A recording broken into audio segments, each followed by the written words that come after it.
2020년 새해가 밝았습니다. 여러분 한 해를 시작하는 여러분의 마음가짐 또는 여러분의 목표 또 어떤 기대감을 가지고 한 해를 시작하셨습니까?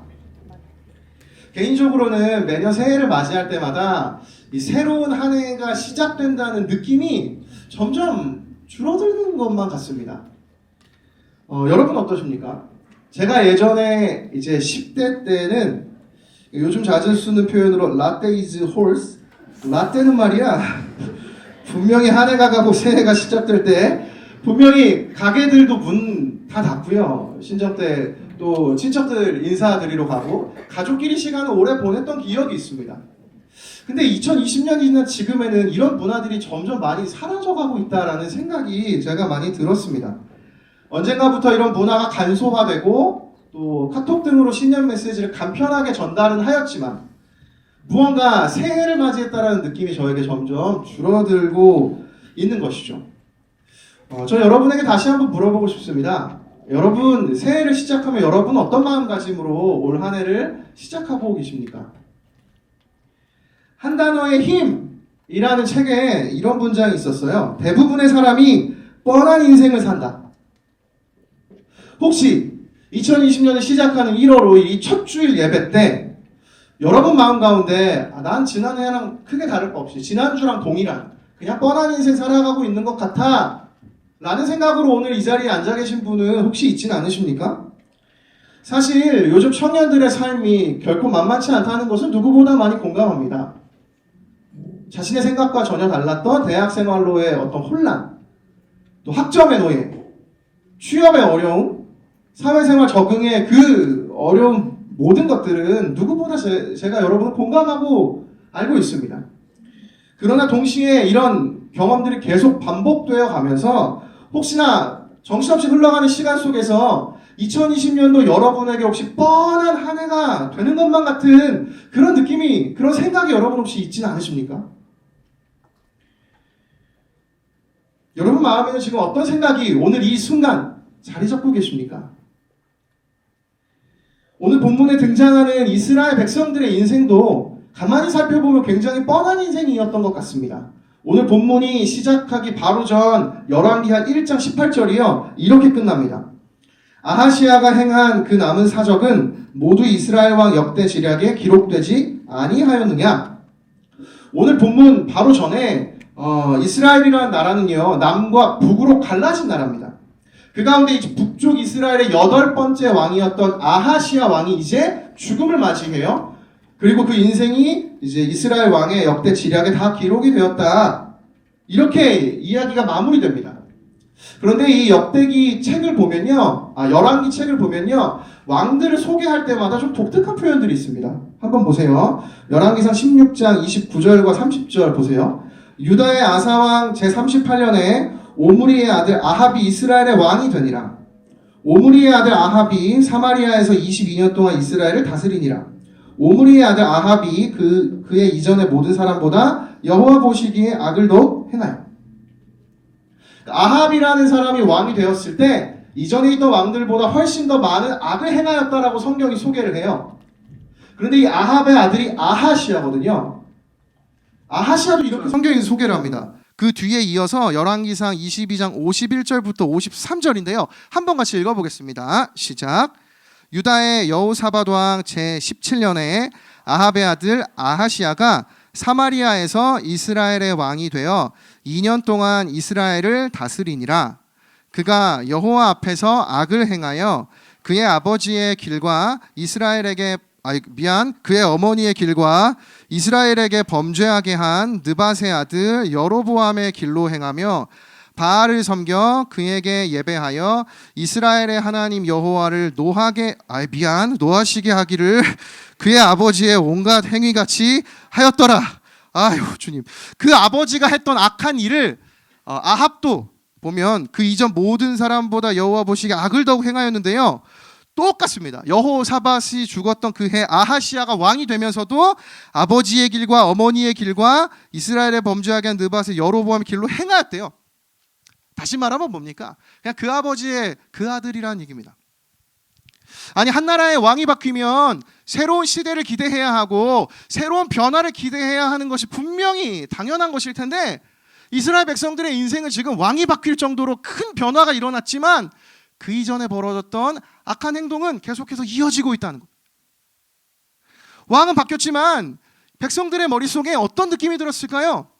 저 왕도 어차피 뻔한 왕이겠구나. 지금 이스라엘 백성들, 오늘 본문이 벌어지고 있는 상황은 바로 뻔한 인생의 연속이 이어지고 있는 상황 속에 오늘 엘리야와 엘리사 본문을 하나님께서 저희들에게 들려주고 계신 것입니다. 이런 상황 가운데 이 본문 속에서 하나님께서 이 뻔한 상황을 돌파할 수 있는 하나님의 비결을, 그렇다면 오늘 본문에 분명히 숨겨두셨을 겁니다. 그게 무엇일까요? 같이 한번 본문을 살펴보면 좋겠습니다. 오늘 본문이 이렇게 시작돼요. 열왕기하 2장 1절은 이렇게 됩니다. 여호와께서 회오리 바람으로 엘리야를 하늘로 올리고자 하실 때에 엘리야가 엘리사와 더불어 길갈에서 나가더니. 본문 내용을 요약하면 이렇게 됩니다. 하나님께서 회오리 바람으로 엘리야를 하늘로 데려가기를 결정하셨어요.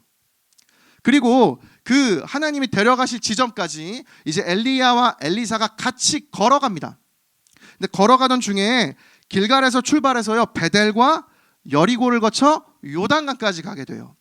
여러분이 이동한 동선도 되게 중요합니다. 제가 다 다룰 수는 없지만 베델과 여리고와 요단강으로 건넌 의미가 있어요.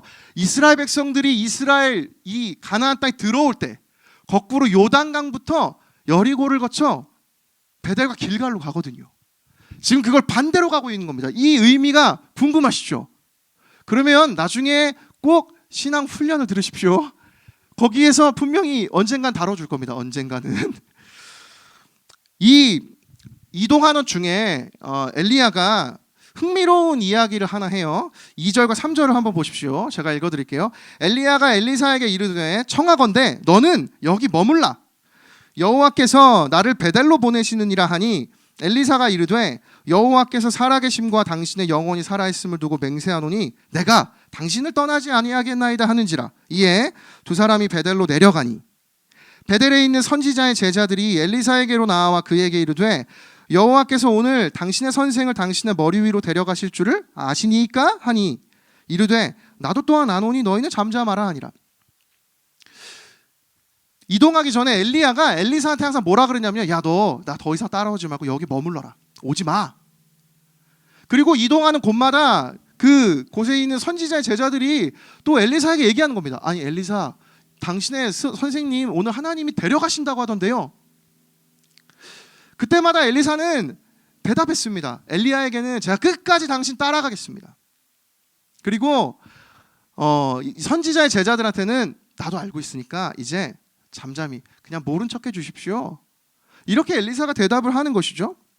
그 이후에 엘리사와 엘리야가 요단강에 도착해서 엘리야가 겉옷을 벗어서 요단강을 내려치자 요단강이 팍 갈라지고 그 길을 걸어간 이후에 그곳에서 하나님께서 엘리야를 데려가십니다.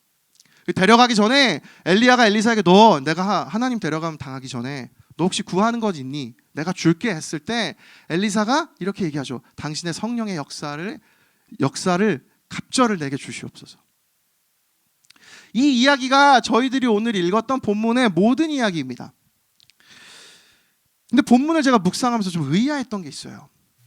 여러분, 엘리야가 승천하기로 된 이 상황 속에서 엘리야는요, 자기 후계자가 이미 엘리사라는 사람인 걸 알고 있었습니다. 근데 왜 엘리사가 따라올 때마다 엘리야가 오지 말라고, 그리고 심지어 선지자의 제자들도 계속해서 당신 스승이 이미 하늘로 갈 거다, 마치 이제 더 이상 가도 의미가 없다, 이런 뉘앙스를 얘기해 줄 때마다 왜 엘리사는 계속해서 엘리야를 따라가고 그리고 제자들에게 모른 척 해달라고 했을까요? 도대체 왜 오지 말라고 한 것일까요? 여러분, 뭐 때문에 그런 것 같으세요? 아이러니한 거 아닙니까? 이 부분을 송병현 교수님이란 분이 열왕기하 주석에서 이렇게 설명해 주십니다. 한번 잘 들어보세요. 성경 저자는 이 질문들에 대해서 정확한 설명을 귀띔해 주지 않는다. 이야기의 흐름을 잘 살펴보면 저자는 엘리사가 엘리야의 리더십이나 행동에 의해서 선지자직을 계승받게 된 것이 아니라 엘리사 자신의 소명에 대한 확신과 엘리야에 대한 사랑과 충성에 의해서 스승을 승계했다는 점을 강조한다. 즉 하나님이 엘리야의 세 차례 반복되는 권유를 통해서 엘리사에게 선지자 길 접고 다른 길 갈 수 있는 기회를 주시지만 엘리사가 끝까지 이 길을 가겠다고 나선 것이다. 그러므로 저자는 본인이 원하지 않아도 아버지로부터 계승을 받을 수 있는 왕권과는 달리 선지자직은 미온적인 자세로 대할 바가 아니며 소명받은 자들의 강력한 결단이 요구됨을 강조한다. 여러분 이해되세요? 되게 많은 얘기를 했는데 마지막이 중요합니다. 왜 엘리사에게 하나님께서 계속해서 엘리야를 통해 오지 말라고 하셨는가? 엘리사의 결단을 확인하기 위함입니다. 따라서 저희들이 오늘 이 본문 속에서 깨달을 수 있는 것이 한 가지가 있죠. 그건요, 소명을 향한 결단이 우리에게 필요하다는 것입니다. 여러분 뻔한 인생을 살아갈 때 이 뻔한 인생을 뛰어넘을 수 있는 성경의 원리가 있습니다. 그것은 하나님의 소명을 향한 결단이 필요하다는 것이에요. 한 해의 시작에서 여러분과 저의 인생에 이 결단이 필요합니다. 여러분 다시 한번 묻겠습니다. 여러분은 이 자리 가운데 어떤 마음으로 오셨나요? 여러분 2020년 새내기들 또 우리 선배들 여러분 어떤 마음으로 이 자리 가운데 오셨습니까? 여러분 어떤 마음으로 오늘 소그룹 마치고 예배당을 떠나며 한 주 동안 여러분 살아가실 겁니까? 결단의 마음이 필요합니다. 이전과 다르게 내가 소명을 향하여 하나님 나라를 위해 나아가겠다는 이 결단이 우리 모두에게 필요합니다. 그러면 질문할 수 있죠. 목사님 그럼 어떻게 우리가 이 결단을 할 수 있을까요?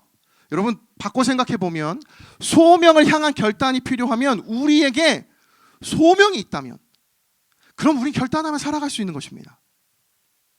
여러분의 소명이 있습니까? 여러분 2020년 이 한 해 저와 여러분이 소명을 발견해야 합니다. 여러분의 소명은 무엇입니까?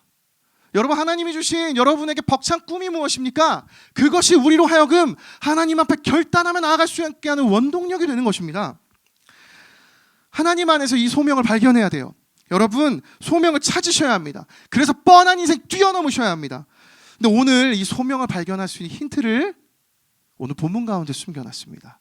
본문을 묵상하다 보면 본문을 묵상하다 보면 아니죠. 본문을 제가 묵상하면서 발견한 이 소명의 포인트가 있습니다. 그것이 무엇인지 아십니까? 오늘 우리가 읽은 이 본문이 성경에서 위치한 위치예요. 여러분 이 위치가 굉장한 의미를 지니고 있습니다. 오늘 본문 바로 이전에 아하시아 왕 아까 죽었던 이야기 여러분 읽으셨죠? 그 이후에 1장에서 그렇게 이야기가 끝나고요.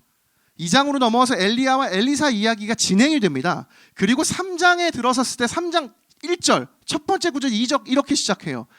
한번 같이 읽어보겠습니다. 시작. 유다의 여호사밧 왕 18째 해에 아합의 아들 여호람이 사마리아에서 이스라엘을 12해 동안 다스리니라. 여러분 3장에서 다시 이제 이스라엘 백성들의 왕들의 이야기가 시작됐다는 것입니다. 여러분 지금 이 이야기 이 흐름이 여러분 보이십니까? 열왕기하 1장까지 이스라엘의 수많은 왕들의 이야기가 진행돼요. 근데 갑자기 뚝 끊기고 2장에서 엘리야와 엘리사의 이야기가 시작됩니다. 그리고 다시 끊기고 이 이야기가 마무리되었을 때 3장에서 다시 이스라엘 백성들의 왕들의 이야기가 시작돼요. 그리고 나중에 마찬가지입니다. 엘리사 죽을 때도 마찬가지예요. 그때 여호람 왕이 죽고 그 이후에 엘리사가 죽는 이야기가 또 따로 나옵니다.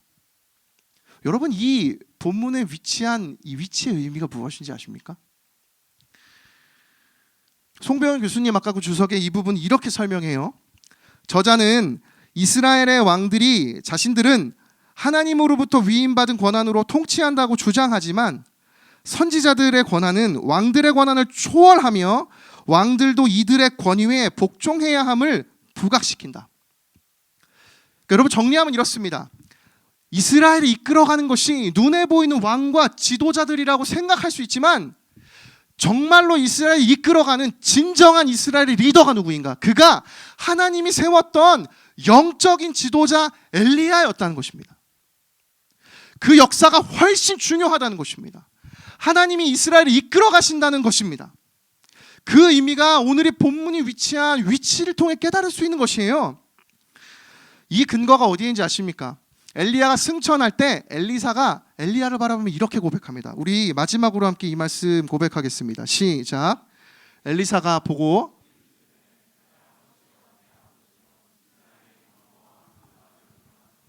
다시 보이지 아니하는지라.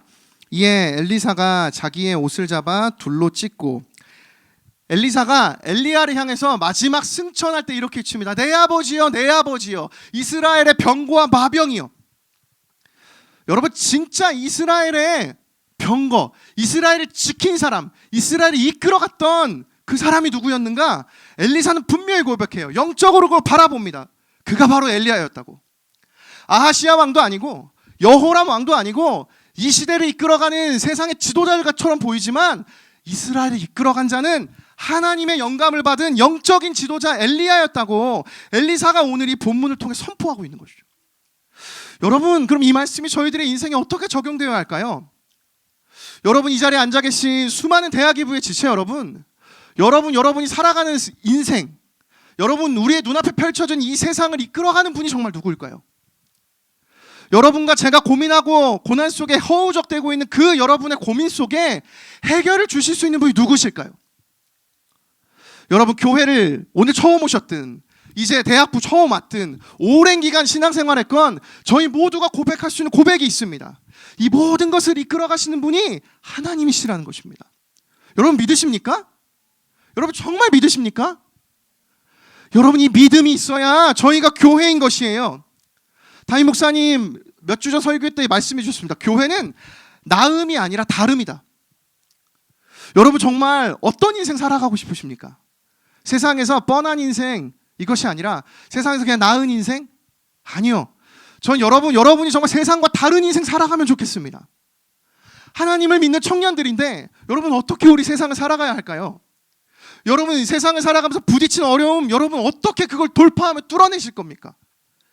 하나님의 방식대로 하나님이 일하시는 걸 바라보시면서 그 은혜로 살아가시는 여러분 되기를 예수님의 이름으로 축복합니다. 저와 여러분이 교회로 그렇게 살아가기를 축복합니다. 여러분, 그 꿈이 있으세요? 여러분, 정말 세상과 달라질 그 꿈이 있으세요? 전 그래서 여러분, 뻔한 인생이 아니라요, 정말 주님을 향한 이 소명으로, 이 결단으로 여러분 정말 주 안에서 변화된 인생, 뻔한 인생이 아니고 변한 인생이 되면 좋겠습니다. 여러분, 2020년이 이 꿈이 여러분과 저에게 있으면 좋겠습니다. 여러분, 그런 의미에서 정말 저희 대학 이분은요, 올해 무엇보다 영적으로 도약하면 좋겠습니다. 영적으로 우리가 한 단계 더 변화되면 좋겠습니다. 왜냐고요? 세상에 많은 것이 있지만 영적인 것으로부터 모든 것이 출발하기 때문입니다. 이스라엘을 이끌어가는 것이 왕들처럼 보였지만 여러분, 그건 하나님이 이루어 가신 것 중에 일부에 불과해요. 이 모든 걸 이끌어 가신 분이 누구십니까? 하나님, 예수 그리스도이십니다. 따라서 오늘 여러분에게 선물했던 매일성경 순, 여러분, 그건 평생의 소중한 선물입니다. 평생 대대로 가보로 물려받으셔서 농담이고, 여러분 말씀 붙들고 살아보세요. 여러분, 정말 하나님한테 한번 올해 여러분 정말 한번 인생을 걸어보십시오. 여러분, 여기에 어느 누구도 그 인생을 보장할 수 없다면 적어도 제 인생을 여러분에게 보장합니다. 하나님 붙들고 인생 살아오면서 주님이 하나하나 이루어 주셨던 너무나 놀라운 많은 일들이 저의 인생에도 있어요. 여러분 리더의 인생에도 있습니다. 여러분 엘더의 인생에도 있습니다. 그리고 여러분의 인생에도 있습니다.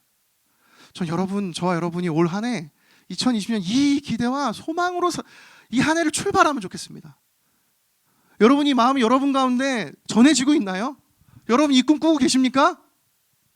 저만 꾸고 있어요? 그래요.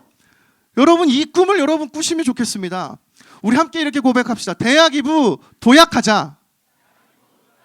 자기 이름 넣으세요. 박세흠 도약하자. 그래요. 알겠습니다. 그래서 저희들에게는요, 이 삶을 살아가기 위해서 필요한 것이 있어요. 엘리사가 구했던 갑절의 영감입니다. 하나님, 저에게 정말 올 한 해 정말 하나님이 이 모든 것을 이끌어 가시는 분이시라면 제가 한번 도전해 보겠습니다. 하나님, 제가 정말 많은 고민들이 있고 현실적인 고민이 있지만 주님에게 제가 모든 걸 걸어 보겠습니다. 여러분, 그 도전을 한번 실천해 보십시오. 매일 아침 일어나서 말씀 붙들어 보시고요. 기도해 보세요. 여러분, 기도하십시오. 진짜 기도하면 여러분 반드시 변화가 일어납니다. 반드시 일어나요. 여러분, 말씀 붙들고 묵상하면 반드시 하나님 돌파구를 열어주세요. 저는 이 은혜가 정말 여러분 모두가 여러분 입술로 고백하는 은혜가 되기를 축복합니다. 설교를 맺으려고 하는데요. 작년에 오늘 이렇게 발음이 안 됩니까? 작년에 발간된 책 중에요, 트렌드 코리아 2020이라는 책이 있어요. 서울대 한 교수님이 쓰신 책인데 2020년에 주목해야 할 10개의 키워드에 대해서 이야기를 다룬 책입니다. 근데 그 중에 주목해야 할 키워드 중에 하나로 업글 인간이라는 키워드가 있어요. 업글 인간. 이 의미를 한 신문 기사에서 이렇게 설명했습니다. 업글 인간은 자신을 업그레이드하고 어제보다 나은 나를 지향하는 젊은이를 뜻한다. 여러분을 의미합니다. 업글 인간. 김 교수는 요즘 많은 청년들은 타인과의 경쟁에서 이기고자 스펙을 쌓기보다는 어제보다 발전한 나를 만드는 데 방점을 찍고 있다며, 평생 직장 개념이 무너지고 주 52시간제가 도입되면서 삶의 질적 변화를 원하는 젊은이들이 늘고 있는 것이다 라고 했다. 전 이 자리에 앉아 있는 여러분 또한 2020년 이 키워드 가운데 벗어나는 사람은 한 명도 없다고 생각합니다. 여러분, 올 한 해 여러분이 이전보다 나은 여러분이 되시기를 저는 축복하고 소망합니다. 근데요, 결코 놓치지 말아야 할 것이 있어요. 영적인 변화예요. 영적인 욕심입니다. 여러분, 정말 우리가 한 해 이 대학 이부가 세상과 다른 이 영적인 욕심을 추구하는 공동체가 되면 좋겠습니다. 그래서 여러분이 입술로 여러분이 스스로 증인이 되셨으면 좋겠습니다. 내가 하나님 붙들고 살았더니 하나님 나에게 말씀으로 이렇게 힘을 주셨고, 내가 세상을 돌파할 의지가 생겼고 용기가 생겼습니다. 나를 보십시오, 내 인생을 보십시오라고 고백할 수 있는 여러분이 되면 좋겠습니다. 마지막으로 아시시의 프란치스코라는 한 수사의 말로 설교를 마치고 싶습니다. 이렇게 얘기했어요. 우선 필요한 것을 하라. 그리고 나서 가능한 것을 하라. 그러면 어느 순간 불가능한 것을 하고 있을 것이다. 여러분, 저와 여러분이 꿈꾸는 하나님이 이루실 불가능한 일들은 오늘 내가 가능한 것부터 시작하는 것이 아닙니다. 저와 여러분에게 필요한 것, 여러분 안에 영적인 갈급함, 여러분 그거 하나님께 구하며 간절히 영적인 변화를 소망하는 마음이 우리에게 있으면 좋겠습니다. 그래서 우리 이 시간에요, 이 변화를 소망하면서 함께 기도하며 찬양하며 나아가면 좋겠는데요, 우리 올 한 해 이 마음 가지고 결단하면서 내가 정말 하나님 안에서 이번 한 해 변화되고 싶습니다. 우리 고백 찬양으로 올려드리면 좋겠습니다. 우리 오늘은 첫 시간인데 다 한번 일어나 보십시오.